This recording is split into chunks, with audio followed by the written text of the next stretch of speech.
Hello everyone, this is Alberto from Impactscool and welcome to a new episode of 20 Minutes from the Future. Today we have a special guest. His name is James Rogers.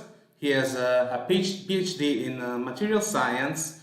He is also a young global leader and more important is the founder and CEO of Apeel, a company that created Apeel, of course, that covers fruits and vegetables and allows to enhance and improve its shelf life.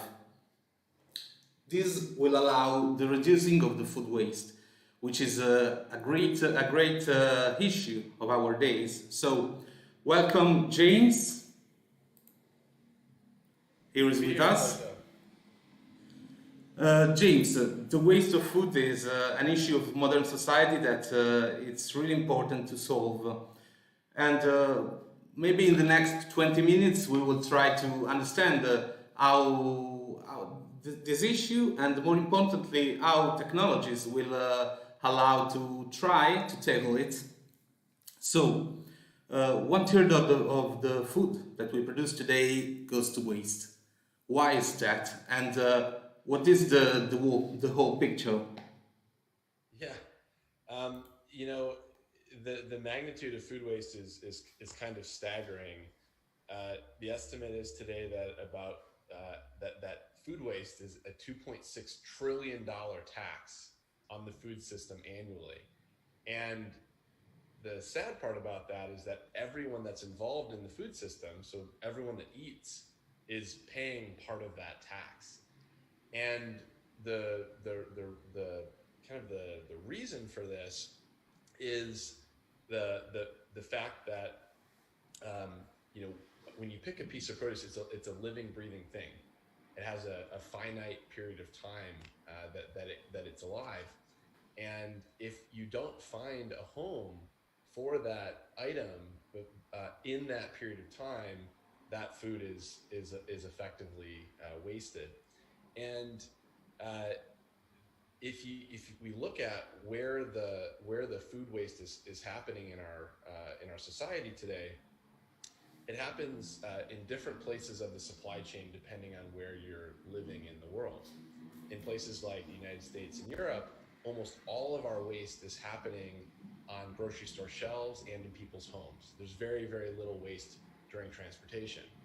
If we zoom into emerging markets, places like Sub-Saharan Africa, Southeast Asia, um, almost none of the losses are happening in the informal retail markets or in people's homes.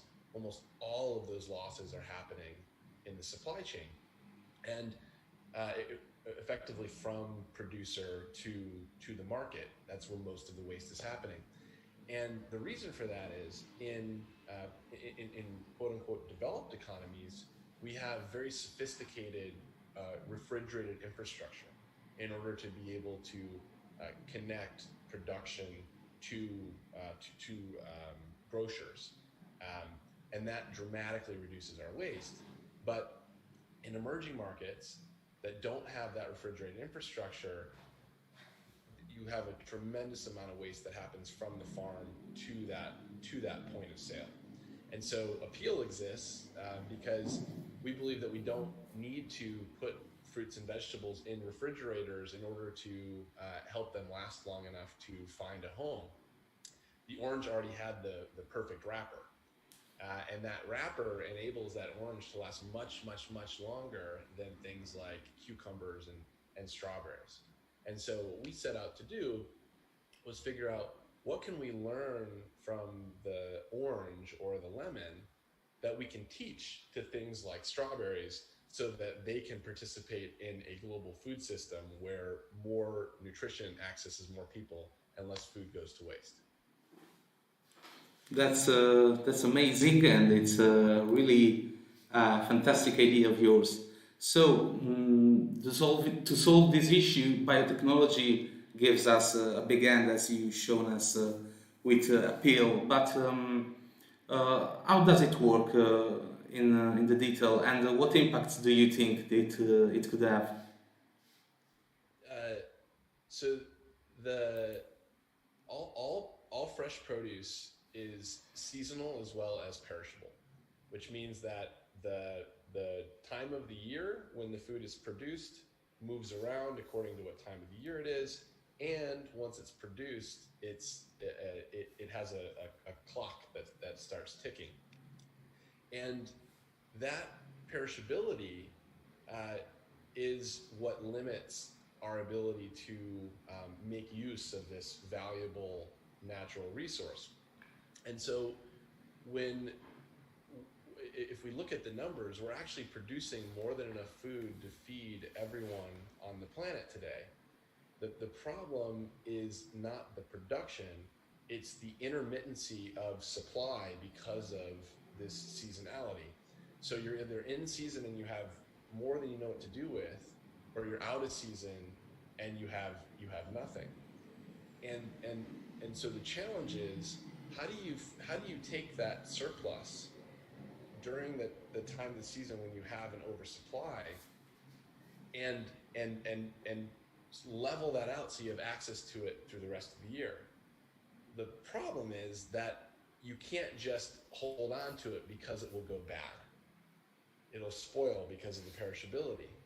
And so what humans have figured out how to do is to take that surplus when we have a season one place, and and through trade, to trade it for and store value in the form of money, so that when we're out of season, we can take that money and we can convert it back into food. But today, perishability limits that ability to trade. It limits that ability to convert the value of that fresh produce item into a state, or into something that can store value. And so the what we're building with Apeel is a way to provide extra time for fruits and vegetables, so that when they're in season, we have the ability to connect that production to a market that's willing to buy those fresh produce items. And by doing that, we return more money to the producers, to small farmers, and we provide better access to nutrition for consumers, and we help rebalance the food supply and demand around the world. And all of this is predicated on the fact that food spoils for two reasons. One, water goes out. Two, oxygen goes in.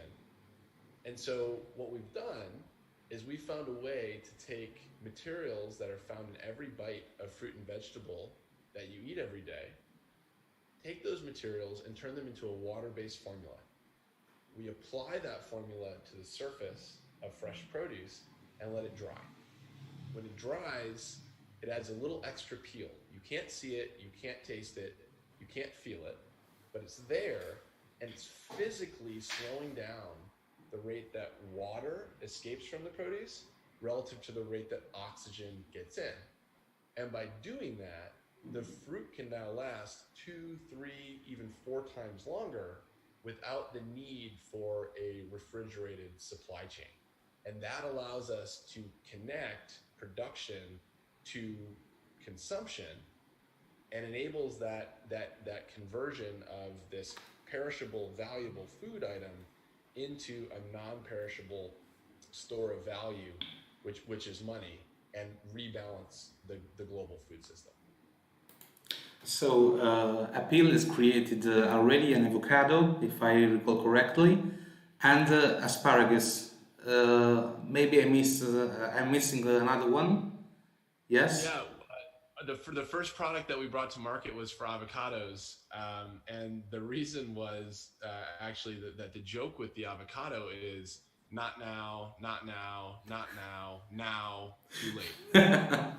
And because our product brings this additional time to fresh produce items without the need for refrigeration, we thought that the avocado is really kind of the poster child for post-harvest loss. The number of complaints that people have about it's become an internet meme because people are throw away so many avocados.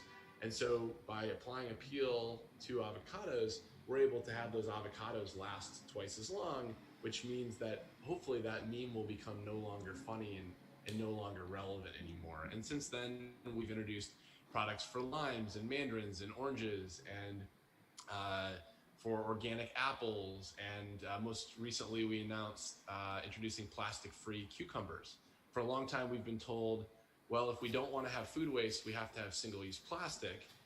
Um, and we're showing that actually we don't need single-use plastic. The orange already had this figured out. We can borrow from what nature has figured out over 3.8 billion years worth of evolution and take that knowledge and teach it to these other things like cucumbers so that they can last as long as an orange. Amazing. So, Apeel was born thanks to, as a startup, if I recall correctly, thanks to Gates Foundation grant. What what role do you think this kind of initiative have in the research and development of new initiative and technologies that will help us tackle many issues in the world? And should they be public or private or both? Yeah. So I think that organizations like the Gates Foundation serve a very important role in the development of innovations that will have the potential to be transformative around the world, specifically technological innovations, because there's kind of two types of investors in the world. There's investors in the world that will, if they know something can be built, they're willing to bet on whether or not people want it. So they're willing to bet on whether or not there's a market for that product. On the other hand, there's investors out there that don't know whether or not it can be built, but know that if you build it, that it will be of value. So if you and so the question that you're asking an investor to make an investment decision based on is different in the two cases. One, the technology is assured and the market is uncertain. The other is where the market is assured but the technology is uncertain. And there's very few investors in the world that will actually make an investment when the technology is uncertain, because it requires a depth of knowledge about a technical field, which is often often doesn't exist. And so organizations like the Gates Foundation have a really valuable role because they're able to step in and use their technical prowess to dig in on ideas where the market demand is obvious, but the technical capability or ability to achieve that result in practice is uncertain. And so by partnering with the Gates Foundation, we were able to add a layer of technical feasibility to the Apeel vision, which then helped us attract additional private financing so that we could take this idea off of a sheet of paper and turn it into something real in the world.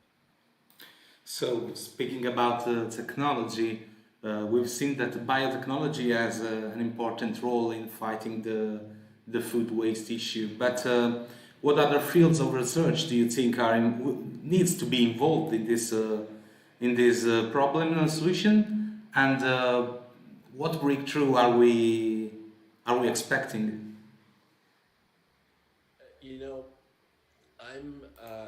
I'm really enamored with this idea that throughout human history, in retrospect, when we've looked back and tried to assign a name to the age of human development, we've referred to the age of human development according to the materials that we've had available. So Stone Age, Bronze Age, Iron Age, Steel Age, Silicon Age, and I would argue that we're now in the plastic age. And so the question that we ask ourselves every day at Apeel is, if we were going to nudge out of the plastic age and into another age, it would be another. If you believe my argument, it would be an age. That age would be defined by the materials that we had available to us. And I think there's a strong argument to be made that that next age will be an age where we're using materials found in nature to build things, to create things of value, which don't also create problems.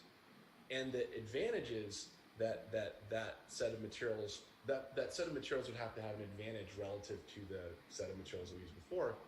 And I would argue that that advantage would be that those materials, using materials found in nature, are intrinsically recyclable. We don't have to build recycling centers if we build things out of plant materials. And it's made obvious, if someone throws a candy wrapper out the window, you're angry. If someone throws an apple core out the window, you say, well, nature will figure that out. And so so that's what gets me really excited about the future, is thinking that we're now at a place in human development where we have the ability to use tools to peer into the natural world, to identify the building blocks that nature has been reusing and recycling over billions of years, that it's optimized this toolkit. We can isolate those materials to create solutions to problems which don't have their own associated problems, because nature already has the perfect recycling system. And if I kind of carry that idea forward, I think our largest opportunities as a species are to focus on those areas where we've developed human solutions which are most different from the way that nature would solve that problem. I think agriculture is a great example, and why we're working on agriculture today. Fashion is another industry that operates very differently from the way that nature has solved similar problems. Energy storage and generation, and transportation as well. And we see opportunities in all of these disciplines to instead of trying to beat nature or dominate nature or trick nature or take advantage of nature, to actually partner with nature to figure out what did it learn over the last 3.8 billion years, and how can we shamelessly partner and borrow that knowledge so that we can get back into the stream with nature, instead of trying to hold it at bay. Because I think we're seeing now that nature eventually wins. I agree 100%. So we've spoken so far about technology and research and science, but what about governance and policy? What role they could have and they should have in tackling the food waste issue?